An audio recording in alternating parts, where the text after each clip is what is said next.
आज की short analysis में हम डिस्कस करेंगे गल्फ ऑयल लुब्रिकेंट्स स्टॉक के ऊपर। और दोस्तों ये एक तरह का फॉलोअप वीडियो भी है। आज से ठीक 1 महीने पहले हमने हमारी चैनल पर ये स्टॉक के ऊपर एक डिटेल एनालिसिस वीडियो डाली थी, जहां पर ये स्टॉक को बॉटम से एक राउंडिंग चार्ट पैटर्न के थ्रू आइडेंटिफाई किया था और साथों साथ मल्टीपल पॉजिटिव फैक्टर्स की एनालिसिस करके अपसाइड में इसका टारगेट फोरकास्ट किया था 10 से 12% का। और जैसे हमारे कई स्टॉक के टारगेट हिट होते हैं बाई साइड पे, सेल साइड पे, सिमिलरली दोस्तों बाई साइड का भी हमारा ये स्टॉक में 12% का टारगेट हिट हुआ है।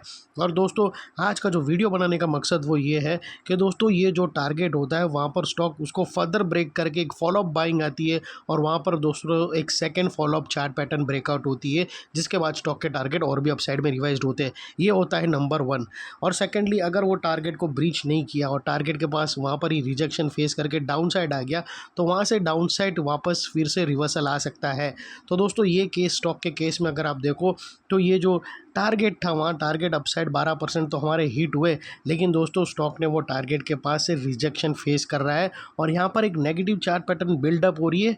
और मैं दोस्तों आप लोगों को बोल रहा हूँ बिल्डअप हो रही है, ब्रेकडाउन नहीं हुई है, जिसके ऊपर आज हम फोकस करेंगे कि अगर वो ब्रेकडाउन होती है तो यहाँ पर डाउन साइड करेक्शन ट्रिगर हो सकती है। तो वो लिहाज से दोस्तों इधर आप अपना ट्रेलिंग स्टॉप लॉस रख सकते हो या फिर प्रॉफिट बुक कर सकते हो अपने एडवाइज़र को पूछकर, क्योंकि दोस्तों ये स्टॉक के अंदर मल्टीपल नेगेटिव फैक्टर्स ब्रेकडाउन होने की कगार पे है, अभी तक ब्रेकडाउन हुए नहीं है। अगर क्लोजिंग बेसिस के जो लेवल है मैं आप लोगों से शेयर करूंगा, अगर वो थ्रेट होते हैं क्लोजिंग बेसिस पे तो यहाँ पर डाउन साइड करेक्शन ट्रिगर हो सकती है, जिसके ऊपर आज हम फोकस करेंगे। और सेकेंडली दोस्तों ये जो बड़ा मूव आप अपसाइड में देख रहे हो दोस्तों, ये मूव आने से पहले वेल इन एडवांस हमने प्रेडिक्ट किया था और दोस्तों वीडियो चैनल पर पोस्ट भी कर दिया था। ये आने से पहले हमने इन्फॉर्म करके वीडियो चैनल पे पोस्ट किया था। और अगर किसी को यकीन ना हो तो वो बैक डेटेड वाला वीडियो का लिंक यही वीडियो के डिस्क्रिप्शन में जाकर तुम ज़रूर देख सकते हो। और चलते हैं यहाँ पर सीधा चार्ट के तरफ। दोस्तों अगर आप देखो तो ये वो राउंडिंग बॉटम पैटर्न थी जो हमने यहाँ पर आइडेंटिफाई करी थी दोस्तों, और ये उसकी नेकलाइन थी। नेकलाइन के बाद स्टॉक फिर से वो एक बार रीटेस्ट करने आया। उसके बाद दोस्तों अगर आप देखो तो यहाँ पर स्टॉक ने एक डबल बॉटम पैटर्न बनाई नेकलाइन के पास और यहाँ से फिर से उसको ब्रेकआउट किया राउंडिंग बॉटम के बाद। रीटेस्ट में दोस्तों इसने एक डबल बॉटम बनाई और फिर दोस्तों अल्टीमेटली यहाँ पर टारगेट हिट हुआ। तो दोस्तों अगर आप देखो तो यहाँ पर ये जो टारगेट था उसके ऊपर फर्दर फॉलोअप ब्रेकआउट नहीं आया। और दोस्तों अगर आपने हमारा वो प्रीवियस वीडियो देखा होगा तो मैंने आप लोगों को बताया था कि अगर ये स्टॉक 1300 के ऊपर क्लोजिंग देता है तो एक हायर टाइम फ्रेम की बड़ी पैटर्न ट्रिगर होंगी, जिसके बाद ये स्टॉक के टारगेट अपसाइड में और भी रिवाइज्ड होंगे। लेकिन दोस्तों यहाँ पर आप देख सकते हो 1300 के ऊपर स्टॉक ने क्लोजिंग नहीं दी और वो जो टारगेट था हमारा दोस्तों उसके पास ही, ये टारगेट के पास ही दोस्तों इसने रिजेक्शन फेस करके एक डाउन साइड पैटर्न बनाने की कोशिश कर रहा है। अगर वो ट्रिगर होते हैं तो यहाँ पर दोस्तों एक करेक्शन आ सकती है। तो वो लिहाज से आप अपने एडवाइज़र को पूछकर प्रॉफिट बुक कर सकते हो या फिर दोस्तों फ्रेश बाइंग करना हो तो उसको कम्प्लीटली अवॉइड करना चाहिए अपने एडवाइज़र को पूछकर करंट लेवल से। और दोस्तों फिलहाल अभी मैं ये रिमूव कर देता हूँ टारगेट का और दोस्तों फोकस करते हैं वो नई पैटर्न के जिसके ऊपर आज हमें ये खास वीडियो बना रहा हूँ। तो दोस्तों फिलहाल ये टारगेट हमारा जो 12% का था वो सक्सेसफुली हिट हो गया और इसका वीडियो डिस्क्रिप्शन में पड़ा है, अगर किसी को देखना हो तो देख लेना। और चलते हैं यहाँ पर चार्ट की तरफ।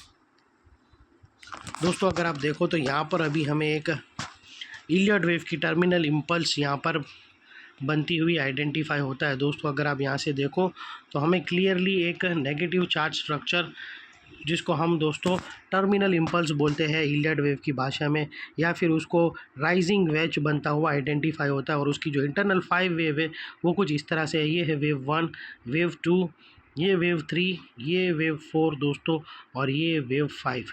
और दोस्तों ये जस्ट अ मोमेंट,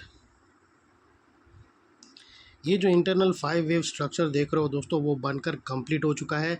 और यहाँ पर दोस्तों एक स्ट्रॉन्ग अपवर्ड ट्रेंड लाइन थी जो एक सपोर्ट का काम करती है। ये ट्रेंड लाइन भी डाउन साइड में बोल दी, डाउन साइड में इसने ब्रेक कर दी। लेकिन दोस्तों यहाँ पर एक चीज़ अच्छी है कि अभी भी लोअर स्विंग ब्रेक नहीं हुआ है और लोअर स्विंग का एरिया जो हमें मद्देनज़र रखना है। अगर ये स्टॉक ने क्लोजिंग बेसिस पे 1150 के नीचे क्लोजिंग दे दिया तो दोस्तों यहाँ पर एक डाउन साइड ट्रिगर होंगी और ये दोस्तों उसके बाद जो टारगेट नीचे की तरफ रिवाइज्ड होंगे वो 1050 तक के अभी है। और अगर 1055 को ब्रेक किया तो एक बड़ी डाउन साइड भी ट्रिगर हो सकती है। तो दोस्तों याद रखना, यहाँ पर मैंने आप लोगों को ये जो नेगेटिव स्ट्रक्चर है बनाकर बताया। और यहाँ पर दोस्तों अगर आप देखो तो नेगेटिव डाइवर्शन भी बन रहा है। अगर आप देखो तो यहाँ पर ये अगर आप देखो तो उस प्राइस ने तो हायर हाइस दिया, लेकिन अगर आप MACD की ऑसिलेशन देखो तो यहाँ पर लोअर लोस की तरफ टिल्ट हुए हैं। और दोस्तों ये वो एरिया है जिसके नीचे क्लोजिंग मिलने पर डाउन साइड मोमेंटम और भी ज़्यादा ट्रिगर होंगे। और फाइनली दोस्तों नेकलाइन के पास का ये एरिया ब्रेक होने पे एक इम्पॉर्टेंट रेजिस्टेंस बनकर ट्रिगर होगा, बिकॉज मल्टीपल नेगेटिव फैक्टर्स हमें यहाँ पर ही एक्शन में आते हुए मिलेंगे। यही एरिया पे हमने अपर स्लोपिंग पैरेलल चैनल को डाउन साइड में ब्रेकडाउन होता हुआ देख लिया हमने दोस्तों। हायर हाइस को लोअर लोज में शिफ्ट होने का वेट है, और वो वेट जब कंप्लीट होगा जब ये ट्रेंड लाइन के नीचे, ये जो नेकलाइन है उसके नीचे 1150 के नीचे 1165 के नीचे क्लोजिंग मिलेंगी। तो दोस्तों यहाँ पर lower lows, higher highs lower lows में भी थ्रेट हो जाएगा, कंफर्म हो जाएगा। और उसके बाद नेगेटिव डाइवर्शन भी हमने यहाँ पर देखा। और दोस्तों नेगेटिव चार्ट पैटर्न यानी टर्मिनल इम्पल्स यानी राइजिंग वेज ऑलमोस्ट बनकर ब्रेक डाउन हो चुका है। सिर्फ हमें नेकलाइन का वेट है, अगर 1165 के नीचे क्लोजिंग देता है तो यहाँ पर एक डबल बॉटम पैटर्न भी ब्रेक डाउन होगी, जो स्टॉक को लेकर जा सकती है 1055 तक, ये टारगेट तक। लेकिन दोस्तों याद रखना अभी भी स्टॉक ने ब्रेक डाउन किया नहीं है, सीधा जाकर शॉर्ट सेलर लोगों को खास बता रहा हूँ कि ये शॉर्ट सेलिंग अपॉर्चुनिटी सिर्फ एक ये एंगल ब्रेक होने से शॉर्ट नहीं करना चाहिए, तुम्हें वेट करना चाहिए नेकलाइन के नीचे क्लोजिंग का और अपने एडवाइज़र को पूछकर। और जैसे ही दोस्तों 1165 के नीचे क्लोजिंग मिलेंगी तो ये स्टॉक के प्रोबेबिलिटी ज़्यादा हो जाएंगी कि यहाँ से और वो 100 पॉइंट और गिर सकता है, यानी 9 से 10% डाउन साइड आ सकती है, जो अल्टीमेटली टारगेट को 1055 तक ला सकती है।